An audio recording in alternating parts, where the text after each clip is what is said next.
Sarah Martinez stood at the edge of the crowded military reception hall, holding her small glass of sparkling water with both hands. The ice clinked softly as her fingers trembled slightly from nerves. Around her, hundreds of people in elegant evening wear and military dress uniforms moved in small groups, their conversations creating a steady hum that filled the grand ballroom. She had been standing in the same spot for nearly an hour, watching as colleagues from her government office mingled effortlessly with high-ranking military officials and their families. Every few minutes, someone would brush past her without a glance, their attention focused on more important conversations with more important people. Sarah worked as a mid-level analyst in the Department of Defense, spending her days buried in reports and data that few people ever saw. Her job was crucial to national security, but it was the kind of work that happened behind closed doors, away from cameras and recognition. Tonight's annual Military Appreciation Dinner was supposed to celebrate people like her, the unsung heroes who kept America safe from their desks and computer screens. But as she watched her supervisor, Mr. Henderson, laugh loudly with a group of colonels across the room, Sarah felt invisible. Henderson had introduced her to exactly two people when they arrived, both of whom had quickly excused themselves to find more interesting company. Since then, she had been standing alone, occasionally checking her phone and pretending to read important messages. The ballroom was magnificent, with crystal chandeliers casting warm light over polished marble floors and tables draped in crisp white linens. Military flags from all branches of service hung proudly along the walls, and a small orchestra played patriotic songs from a stage at the far end of the room. Sarah had never been to such an elegant event, and despite feeling out of place, she couldn't help but admire the grandeur of it all. She wore her best black dress, the one she had bought 3 years ago for her cousin's wedding and had worn only twice since. Her shoes, though pretty, were already making her feet ache, and she shifted her weight from one foot to the other as she continued her solitary vigil by the wall. A waiter passed by carrying a tray of champagne glasses, and Sarah shook her head politely when he offered her one. She didn't drink alcohol, especially not at work events, and besides, she was driving herself home tonight. The sparkling water was perfect, even if it made her feel even more different from everyone else who seemed to be enjoying the free champagne. As the evening progressed, Sarah watched the social dynamics of the room with the same analytical mind she used for her intelligence work. She noticed how certain people naturally drew crowds around them, how conversations flowed easily between those wearing stars and eagles on their uniforms, and how civilian contractors seemed to hover around the edges of these important groups, hoping for a chance to join in. Her own boss, Director Patricia Wong, was nowhere to be seen. Wong had been invited but had sent her regrets due to a family emergency, leaving Sarah to represent their entire intelligence division alone. The irony wasn't lost on her that the people who spent their lives analyzing threats and gathering critical information for military operations were now standing awkwardly around the edges of a party meant to honor their contributions. Sarah's phone buzzed with a text message from her sister asking how the fancy dinner was going. She typed back a quick response. "It's beautiful here. Very elegant." She didn't mention that she had spoken to exactly 3 people all evening, not counting the waiter who offered her champagne. Near the main entrance to the ballroom, she noticed a small commotion. Several military police officers had taken positions by the doors, and staff members were speaking quietly into their radios. Sarah's training kicked in automatically, and she found herself observing the scene with professional interest. Someone important was clearly about to arrive, someone important enough to warrant additional security measures. The orchestra finished their current piece and began playing Hail to the Chief, which made Sarah's eyebrows rise slightly. That was unusual for a military event unless someone really significant was making an appearance. She glanced around the room and noticed that many of the higher-ranking officers had stopped their conversations and were looking toward the entrance with expressions of surprise and curiosity. Sarah remained in her spot by the wall, reasoning that wherever she stood, she would probably have the same view of whatever was about to happen. Her position actually gave her a decent angle to see the entrance, and she was tall enough to see over most of the crowd even without moving closer. The conversations in the room gradually died down as more people became aware that something special was happening. The military police at the doors came to attention, and Sarah could see through the large windows that several black vehicles had pulled up outside the building. She checked her watch and realized the evening was only half over. The dinner portion hadn't even begun yet, and already she was looking forward to going home to her quiet apartment and her cat, Winston.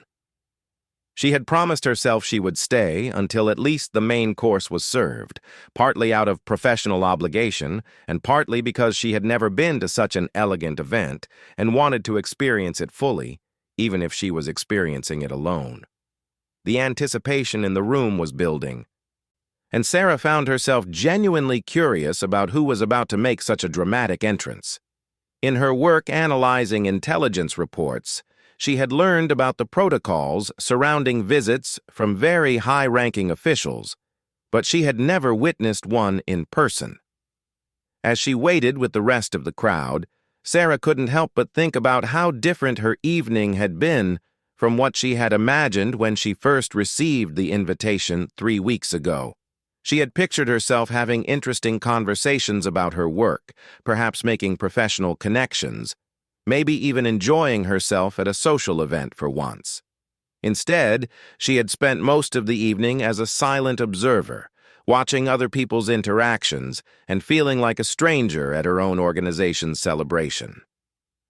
But as the excitement in the room continued to build around the mysterious arrival, Sarah found herself grateful for her analytical nature and her position as an observer. Whatever was about to happen, she had a front-row seat to witness it, even if no one else in the room seemed to notice she existed. The double doors at the entrance opened with a flourish, and Sarah watched as a 4-star general entered the ballroom, his uniform decorated with more ribbons and medals than she had ever seen on one person. The gold stars on his shoulders caught the light from the chandeliers as he walked with the confident bearing of someone who had commanded respect for decades. But he wasn't alone. To his right walked an Admiral, her navy dress blue uniform impeccable and her silver hair pulled back in a perfect bun. The Admiral's presence was equally commanding, and Sarah recognized her immediately from photographs she had seen in intelligence briefings. To the general's left strode a Marine general, his dress blue uniform with its high collar and red trim making him instantly recognizable as one of the Corps' highest-ranking officers. The room fell completely silent, except for the soft melody of the orchestra, which continued playing at a much lower volume. Sarah watched as every person in the ballroom seemed to freeze in place, drinks halfway to lips, conversations stopped mid-sentence. The 3 highest-ranking military officials she had ever seen in person were now standing in the same room where she had spent the evening feeling invisible. What happened next surprised everyone, including Sarah herself. Instead of being greeted by the event organizers or making their way toward the head table where other VIPs were seated, the 3 officers began walking directly toward Sarah's corner of the room. Their path was purposeful and unwavering, and Sarah looked around quickly to see who they might be approaching. Behind her was only the wall with its elegant wallpaper and a small table holding flower arrangements. To her left and right were empty spaces where other guests had gradually moved away throughout the evening to join more interesting conversations elsewhere. Sarah realized with growing confusion that she appeared to be their destination. The crowd began to part automatically as the 3 officers approached, creating a clear pathway that led directly to where Sarah stood, clutching her glass of sparkling water. Her heart began beating faster as she tried to understand what was happening. Had she done something wrong? Was she standing in a restricted area? Had her security clearance somehow been revoked without her knowledge? As they came closer, Sarah could see the details of their uniforms more clearly. The four-star general wore the insignia of the Army, and she counted an impressive array of combat and service ribbons on his chest. The Admiral's uniform bore the gold wings of a naval aviator, and her ribbon rack told the story of a distinguished career at sea and in command positions. The Marine General's ribbons included decorations Sarah recognized from her intelligence work as being awarded only for extraordinary service in combat zones.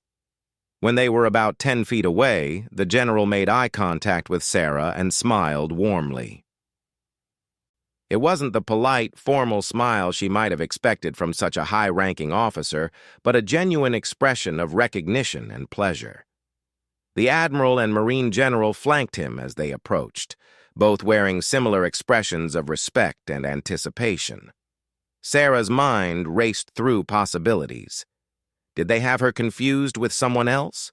Was she blocking their path to someone important standing behind her? She glanced quickly over her shoulder again, but there was no one there. The nearest other guests were at least 20 feet away, all watching the unfolding scene with expressions of amazement and curiosity. The general stopped directly in front of Sarah, and she was surprised to realize that despite his impressive presence, he was actually not much taller than she was. His eyes were kind but sharp, the eyes of someone who had seen much and understood more.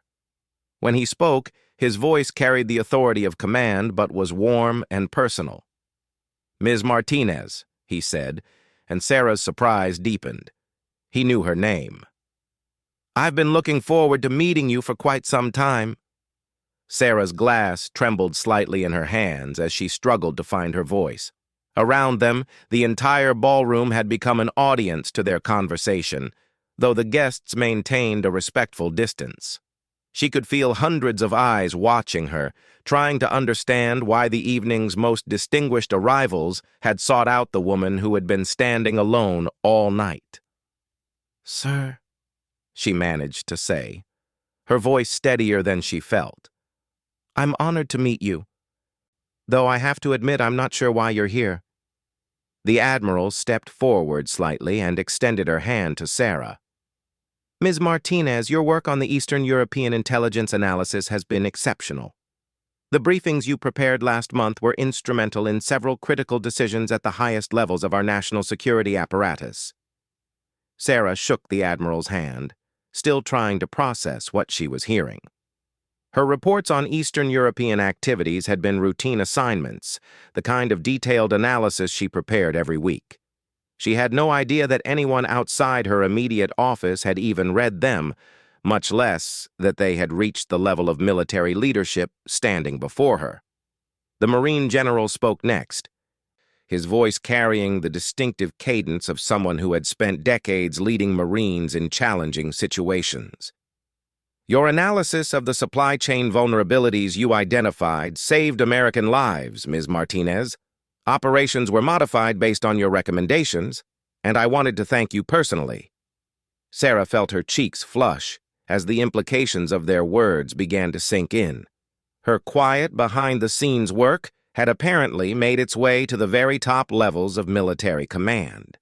The reports she typed at her small desk in a windowless office had influenced real military operations and potentially saved real lives. "I had no idea," she said honestly. "I just do my job and file my reports. I never hear what happens to them after that."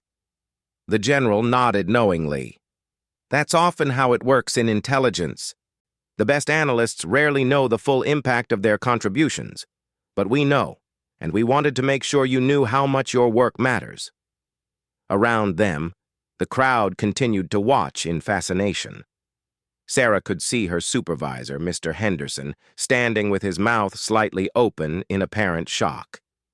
Other colleagues from her office were pointing her out to their companions, trying to explain who she was to people who had ignored her presence all evening. The Admiral gestured toward the head table where other distinguished guests were seated. "We were hoping you would join us for dinner, Ms. Martinez. We have some questions about your recent analysis of the Black Sea situation, and we'd value your insights." Sarah looked down at her simple black dress and comfortable shoes. then up at the three most decorated military officers she had ever met. "Are you sure? I'm just an analyst. I don't usually attend these kinds of functions." The Marine general smiled, and Sarah could see that despite his serious demeanor, there was warmth in his expression. "Ms. Martinez, you're exactly the kind of person these functions should honor. You represent the best of what civilian intelligence professionals bring to our national defense." As they began walking toward the head table, Sarah became aware that every conversation in the room had stopped. People were openly staring now, trying to understand how the woman they had barely noticed all evening had suddenly become the center of attention for the most important people in the room. Sarah's mind was still reeling as she walked between the Admiral and the Marine General, with the 4-star general leading their small procession through the crowd. For the first time all evening, she felt like she belonged at this elegant event, not because of her dress or her social connections, but because of the work she did every day in her quiet office, analyzing threats and providing the intelligence that kept America safe. The walk to the head table felt surreal to Sarah as she accompanied the three highest-ranking military officers in the room. Every step took her further from the wall where she had spent the evening invisible and closer to a world of recognition she had never imagined existed. The conversations that had stopped when the officers arrived remained suspended as guests watched her transformation from overlooked analyst to honored guest. As they reached the elevated head table, Sarah saw that a chair had been specifically prepared for her between the Admiral and a distinguished civilian she recognized as the Deputy Secretary of Defense. The general gestured for her to sit, and as she settled into her chair, she noticed that her hands were no longer trembling. The initial shock was giving way to a growing sense of confidence and belonging. The general took his seat across from her and leaned forward with genuine interest. "Ms. Martinez, your report on the unusual communication patterns in the Baltic region caught our attention immediately. Can you walk us through how you identified those anomalies?" Sarah found herself explaining her analytical process in detail, describing how she had noticed small inconsistencies in routine communications that others had dismissed as normal variations. As she spoke, she realized that the Admiral and Marine General were listening with the focused attention of professionals who understood the value of thorough intelligence work. "The pattern was subtle," Sarah continued, her confidence growing as she discussed her area of expertise. "But when I mapped the timing against known supply movements, it became clear that someone was coordinating activities across multiple networks in ways that suggested a level of planning we hadn't seen before." The Deputy Secretary of Defense turned to join their conversation, and Sarah found herself in the remarkable position of briefing some of the most powerful people in American national security while seated at the head table of a formal military dinner. Around the ballroom, she could see that other guests had resumed their conversations, but many were still glancing in her direction with new expressions of curiosity and respect. As dinner was served, the conversation continued to flow naturally. The Admiral shared insights from her naval experience that complemented Sarah's land-based intelligence analysis, while the Marine General asked probing questions that helped Sarah see her own work from different perspectives. She discovered that her reports were regularly discussed in high-level briefings and that recommendations based on her analysis had influenced deployment decisions and resource allocations. "You know," the general said as they were served the main course, "intelligence analysis is often a thankless job. You spend your days uncovering threats and identifying opportunities, but you rarely get to see the outcomes of your work. We wanted to change that, at least for tonight." Sarah learned that the three officers had specifically requested to meet her after reading her recent series of reports on emerging security threats. They had coordinated their schedules to attend this dinner specifically because they knew she would be there, and they wanted to personally thank her for contributions that had made a real difference in protecting American interests and lives. The Admiral explained how Sarah's analysis had led to the repositioning of naval assets in a way that prevented a potential international incident. The Marine general described how her insights into supply chain vulnerabilities had changed training protocols and possibly prevented attacks on American facilities overseas. Each revelation made Sarah realize that her quiet work had ripple effects she had never imagined. As the evening progressed, other distinguished guests approached their table to be introduced to Sarah. Word had spread quickly through the room about why the three top military leaders had sought her out, and suddenly everyone wanted to meet the unassuming analyst whose work was apparently so valuable that it commanded attention at the highest levels of military leadership. Her supervisor, Mr. Henderson, eventually made his way to the table, looking somewhat embarrassed, as he realized he had spent the evening ignoring his most accomplished team member. "Sarah," he said, "I had no idea your work was reaching these levels. We should talk next week about your career development." Sarah smiled graciously at Henderson, but her attention was focused on the broader implications of what she was learning. The general explained that there was a growing recognition in military circles of the critical importance of civilian intelligence analysts, and that people like Sarah were increasingly seen as essential partners rather than just support staff. "We're here tonight," the Marine general explained, "because we want to make sure that exceptional analysts like you know that your contributions are seen and valued at every level of our national defense structure. Too often, the people doing the most important work are the ones who never hear about its impact." As dessert was served, the Admiral presented Sarah with a letter of commendation signed by multiple service chiefs, recognizing her outstanding contributions to national security. The letter detailed specific operations that had been successful due to her analysis, including several that Sarah learned about for the first time that evening.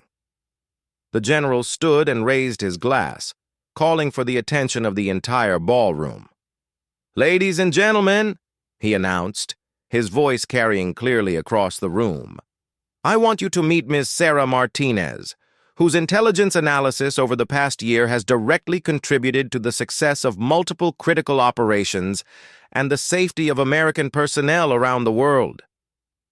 The ballroom erupted in applause as Sarah stood beside the table, overwhelmed by the recognition but also filled with a new understanding of her own value and importance. The same people who had walked past her earlier in the evening were now applauding her contributions, and she could see in their faces a new respect for the quiet work that people like her did every day. As the evening concluded, the Admiral handed Sarah her business card and invited her to attend future briefings where her expertise would be valuable. The Marine general offered to arrange for her to visit field operations where her analysis was being implemented so she could see firsthand how her work translated into real-world security measures. Walking out of the ballroom later that night, Sarah carried herself differently than when she had arrived. She was no longer the unnoticed woman standing alone by the wall, but a recognized professional whose contributions mattered at the highest levels of national security. Her quiet expertise had been revealed to be far more valuable and far-reaching than she had ever imagined. The drive home gave her time to process the evening's events. Her phone buzzed with messages from colleagues who had witnessed her recognition, and she realized that her professional relationships would likely be different from now on. But more importantly, she had a new understanding of her own worth and the impact of the work she loved. Sarah Martinez had discovered that sometimes the most important recognition comes not from seeking attention, but from doing excellent work consistently and professionally, even when it seems like no one is watching. The truth was that the people who mattered most had been watching all along, and they knew exactly how valuable her contributions were to keeping the country safe.